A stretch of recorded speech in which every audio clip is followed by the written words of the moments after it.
Sido und Andreas Burani, Astronaut. Kleiner Nachtrag zuvor, die Pointe müssen wir noch einmal machen. Fabian hat voll ins Hand gesetzt. Es wäre darum gegangen, etwas fehlt auf der Weltwirtschaftsforum-Liste, also die vom WEF. 14 Sachen, die der Manager vor dem Morgen macht. Wir haben gesagt, Hygiene fehlt. Der Ex-Top-Manager Grübel würde sagen. Uns stinkt's. Was wär's Zum Glück ist wichtig. Mit dem Fabian Unterdecker. So, andere Schlagzeilen diese Woche. Beunruhigende Schlagzeilen. Gäng mehr Schweizer Menschen aus der Schweiz ziehen es offenbar in Dschihad. Der Bundesrat will reagieren, verlangt eine Taskforce. Die richtige Massnahme, fragen wir. Altnationalrat Christoph Mörgeli. Schauen Sie, wir von der SVP sind nicht gegen Ausreisen, sondern gegen Einreisen, verstehen Sie? Roger Köppel, wie dramatisch ist das alles wirklich? Was recherchiert die Weltwoche dazu? Um was geht's? Wir von der Weltwoche haben herausgefunden, dass es in Syrien schon Grenzzone gibt und so vielen Häusern Fahnen hat, wo drauf steht «Refugees welcome».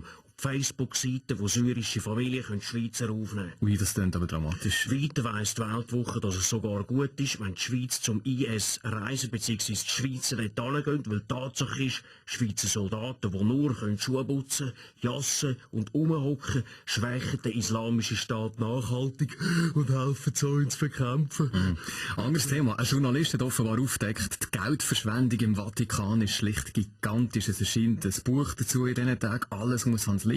Was läuft dort falsch im Vatikan? Wer weiss etwas? Roger Federer vielleicht? Ich würde immer sagen, dass Vatikan-Feeling kenne ich, oder? Ist klar, haben auch viel Stutz und die Leute vergöttern mehr, oder? Wie der Tag hier an jedem Tag farbige Kleidle und halt nach jedem Turniersieg eine halbe Predigt, oder? Schaut mal, da ist der Blick am Morgen.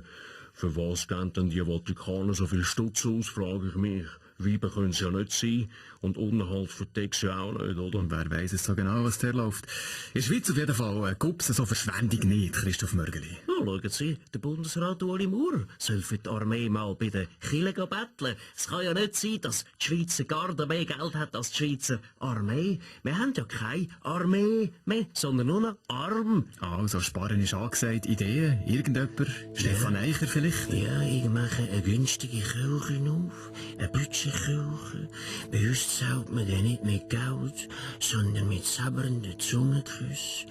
Und wer beichtet, bekommt eine Strafe, noch ein paar auf das Füllentatschen. Wunderbar, okay. Sorry, ich habe eine Verständnisfrage. Ja, Ex-Bachelor, Vujo Gavric. Ich meine, ich muss sagen, ich habe auch eine grosse Glocke, heisst es, ich bin ein Killer. Zum Glück ist Freitag. Mit dem Fabian Unterdecker.